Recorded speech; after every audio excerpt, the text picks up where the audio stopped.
Baik teman-teman, sebelum kita memulai pembelajaran, marilah kita berdoa terlebih dahulu. Berdoa mulai.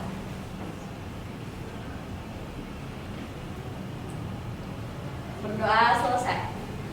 Baiklah, sebelum kita memulai pembelajaran, Ibu akan mendata kehadiran terlebih dahulu. Nah, ketua kelas siapa yang tidak hadir hari ini? Semuanya hadir, Bu. Oh, alhamdulillah. Semuanya, semoga kita tetap bersemangat sampai akhir pembelajaran kita pada hari ini. Baik. Oh iya, kemarin kita sudah membahas mengenai teks apa ya? Ada yang masih ingat kemarin kita bahas mengenai apa? Teks prosedur, Bu. Iya. Nah, itu tanya nih sama Siti. Teks prosedur itu apa ya? Kemarin kita bahas. Teks prosedur adalah teks yang berisi langkah-langkah, Bu. Iya, benar sekali. Minggu kemarin kita sudah membahas mengenai teks prosedur. Teks prosedur itu adalah suatu teks yang berisi langkah-langkah ataupun cara melakukan sesuatu. Nah, ada yang masih ingat tidak? Apa saja contoh teks prosedur itu? Saya, Bu, contoh dari teks prosedur itu yaitu memasak mie instan. Iya, benar sekali ya. Jadi anak-anak ibu sudah paham nih semua apa itu teks prosedur. Nah, pada hari ini kita akan membahas mengenai teks laporan hasil observasi. Nah, anak-anak ibu sekalian, sebelum kita masuk ke materi, ibu akan menyampaikan tujuan pembelajaran kita pada hari ini. Yaitu tujuan pembelajaran kita itu ada 3. Yang pertama, siswa mampu mengidentifikasi pengertian teks LHO. Yang kedua, siswa mampu menyebutkan ciri-ciri teks LHO. Dan yang terakhir, siswa mampu menganalisis struktur teks LHO. Nah, sampai di sini ibu mau tanya nih, ada yang tahu tidak apa itu teks LHO? Saya, Bu. Ya, silakan Lara. Teks LHO itu teks hasil observasi kan, Bu? Iya, benar sekali. Teks LHO itu kepanjangannya adalah teks laporan hasil observasi. Nah, jadi anak-anak ibu sekalian pernah tidak mendengar kata laporan hasil observasi? Pernah? Pernah, Bu. Pernah, ya. Nah, ada yang tahu tidak apa itu laporan hasil observasi? Saya, Bu. Iya, silakan. Sepertinya pernah sih, Bu, laporan hasil observasi itu hasil observasi yang kita laporkan ya, Bu? Kok muter-muter sih, Bita? Iya.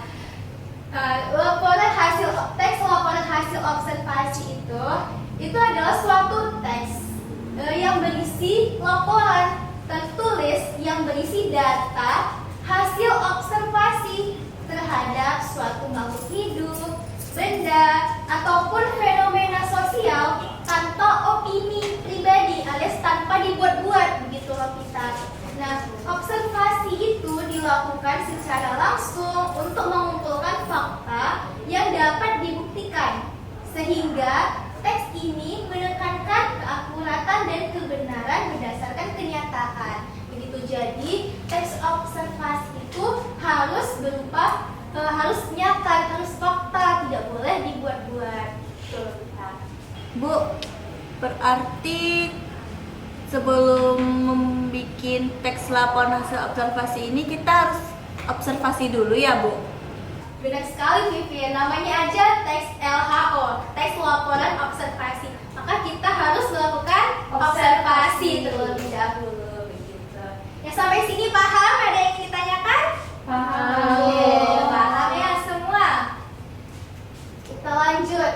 Apa ciri-ciri teks laporan hasil observasi? Ada yang tahu ciri-cirinya? Oh, sepertinya tidak ada yang tahu ya. Ada yang jelaskan. Nah, ciri-ciri teks laporan hasil observasi itu yang pertama bersifat objektif, alias itu sesuai dengan faktanya. Yang kedua, memberikan informasi umum tentang objek tersebut. Yang ketiga, disusun secara sistematis, secara berurutan. Dan yang keempat, menggunakan bahasa baku yang jelas. Nah, itulah ciri-ciri teks laporan hasil observasi. Nah, sampai di sini ada yang ingin ditanyakan mengenai ciri-ciri teks laporan hasil observasi? Tidak. Ya, udah paham semua? Sudah, Bu. Oke, kita lanjutkan. Yang selanjutnya, ada yang tahu tidak apa saja struktur teks laporan hasil observasi? Saya tahu, Bu. Ya, Putri? Strukturnya itu ada orientasi, komunikasi, dan kode kan, Bu? Lah, itu bukannya struktur teks cerpen? Iya, betul Siti. Itu struktur teks cerpen apa Putri? Nah, sedangkan struktur teks laporan hasil observasi itu ada 3. Yang pertama ada judul. Nah, judul merupakan bagian yang menunjukkan topik utama dari laporan hasil observasi. Nah, judul itu harus singkat, jelas, dan mencerminkan isi laporan. Nah, yang kedua itu strukturnya ada klasifikasi umum. Bagian ini menyajikan gambaran umum atau pengenalan awal tentang objek yang diamati. Biasanya mencakup definisi objek, jenis atau klasifikasi objek, serta karakteristik umum yang ada pada objek tersebut. Dan yang ketiga itu strukturnya adalah deskripsi bagian. Deskripsi berisi mengenai rincian, ciri-ciri, perilaku, kondisi fisik, habitat, manfaat, dan hal-hal yang spesifik lainnya dari objek yang akan kita amati. Nah, bagian ini biasanya terdiri dari beberapa paragraf, tergantung objeknya, begitu. Sampai sini ada yang ditanyakan? Saya, Bu. Ya, Salma? Kalau bagian judul itu letaknya selalu di atas ya, Bu? Iya, benar sekali ya Salma. Judul itu selalu letaknya pada bagian atas. Nah, judul itu kan bagian yang menunjukkan topik utama dari laporan hasil observasi itu. Jadi judul tuh selalu letaknya di atas, Salma. Kan nggak mungkin kan judul tuh letak di bawah? Iya, Kan Bu. pasti di atas. Oke, ada lagi yang bertanya? Ya, ada paham semua? Paham, Bu. Oke, kita lanjut ya. Nah, ini ada contoh teks LHO. Ada yang mau membacakannya? Ya, Bu. Ya, silakan Vivian. Cak. Sepatu, jenis, bahan, dan harga. Sepatu merupakan alas kaki yang berfungsi melindungi kaki saat berjalan atau beraktivitas. Sepatu telah menjadi bagian penting dari kebutuhan sehari-hari manusia, baik sebagai pelindung kaki, penunjang kenyamanan, maupun pelengkap gaya berpakaian, selama digunakan dalam kegiatan harian. Sepatu hadir dalam Sepatu juga memiliki fungsi Maaf, Bu, khusus. tidak terlihat. Sepatu juga memiliki fungsi khusus seperti untuk olahraga, kerja, hingga keperluan formal. Karena itu, sepatu hadir dalam berbagai jenis dan model yang terus berkembang sesuai zaman dan kebutuhan pemakainya. Jenis-jenis sepatu dibedakan berdasarkan bentuk dan tujuan penggunaannya. Beberapa jenis sepatu yang umum ditemukan antara lain sepatu sneakers, casual, dan olahraga ringan, sepatu formal, pantofel, atau Oxford, sepatu boots untuk medan berat atau bergaya, sepatu olahraga, running, futsal, basket, dan sepatu sandal santai dan ringan. Masing-masing jenis sepatu dirancang dengan model dan kenyamanan yang sesuai dengan kegunaannya. Pemilihan jenis sepatu yang tepat dapat mendukung aktivitas seseorang menjadi lebih nyaman dan efisien. Selain jenis, sepatu juga dibuat dari berbagai bahan yang mempengaruhi kualitas, tampilan, dan daya tahan seperti sepatu tersebut. Bahan sepatu antara lain kulit asli, kulit sintetis, kanvas, karet, mesh, jaring, dan suede. Kulit asli biasanya digunakan untuk sepatu formal karena terlihat mewah dan tahan lama. Sementara bahan kanvas dan mesh lebih umum dipakai pada sepatu kasual dan olahraga karena ringan dan fleksibel. Pemilihan bahan yang tepat juga akan mempengaruhi kenyamanan dan perawatan sepatu. Harga sepatu sangat beragam tergantung pada jenis, bahan, dan merek. Sepatu dengan bahan sederhana seperti kanvas bisa dijual dengan harga mulai dari 50.000 hingga 200.000. Sepatu olahraga dan sneakers dan merek ternama biasanya dibanderol antara 300.000 hingga 1 juta. Oke, makasih Pipin. Nah, dari contoh teks LHO ini ada yang tahu tidak yang mana merupakan bagian judulnya? Saya Bu, Ya, Salma silakan. itu Bu, judulnya bagian atas, sepatu, jenis, bahan, dan harga.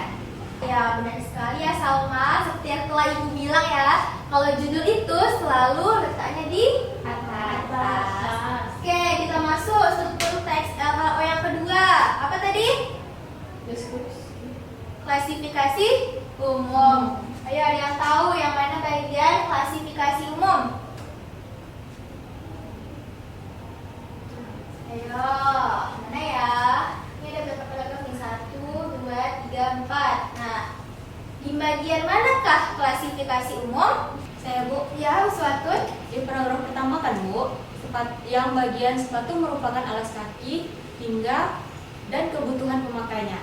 Ya, benar ya. Klasifikasi umum itu berada di paragraf pertama, yaitu sepatu merupakan alas kaki yang berfungsi melindungi kaki saat berjalan atau beraktivitas. Sepatu telah menjadi bagian penting dari kebutuhan sehari-hari manusia, baik sebagai pelindung kaki, penunjang kenyamanan, maupun kelengkapan gaya berpakaian.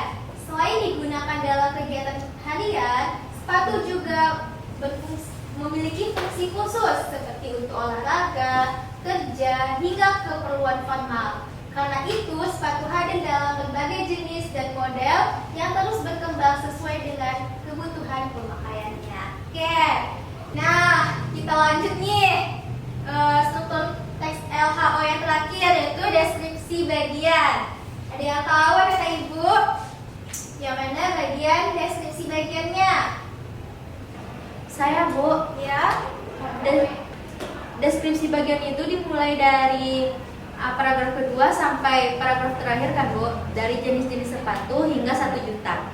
Iya, benar sekali ya. Ini termasuk deskripsi bagiannya. Kan tadi sudah Ibu jelaskan tuh bahwa deskripsi bagian itu tidak hanya ada satu paragraf, tergantung apa yang akan kita bahas. Di sini kan sudah nih dari judulnya aja sudah terlihat. Sepatu, jenis, bahan, dan harga. Nah, pasti yang akan dibahas di dalam teks tersebut itu mengenai jenis, bahan, dan harga dari topik sepatu.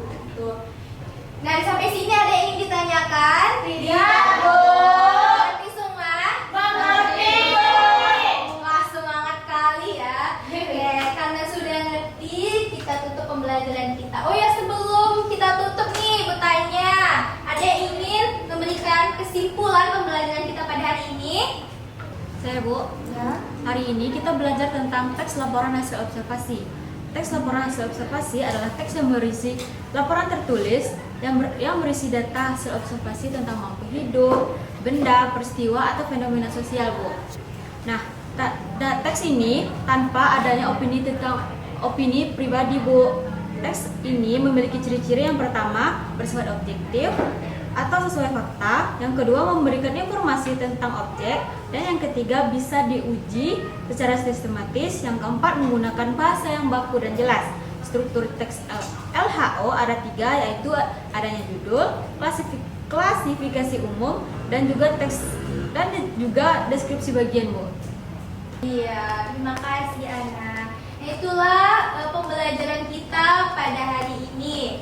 Ibu tanya kembali, ada yang ingin ditanyakan? Tidak, Ibu. Oke.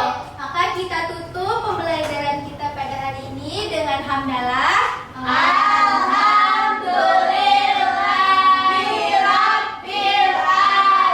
Oke, baiklah Ibu akhiri. Maaf apabila ada kesalahan dan kekurangan dalam penyampaian Ibu pada hari ini. Ibu akhiri. Wassalamualaikum warahmatullahi wabarakatuh.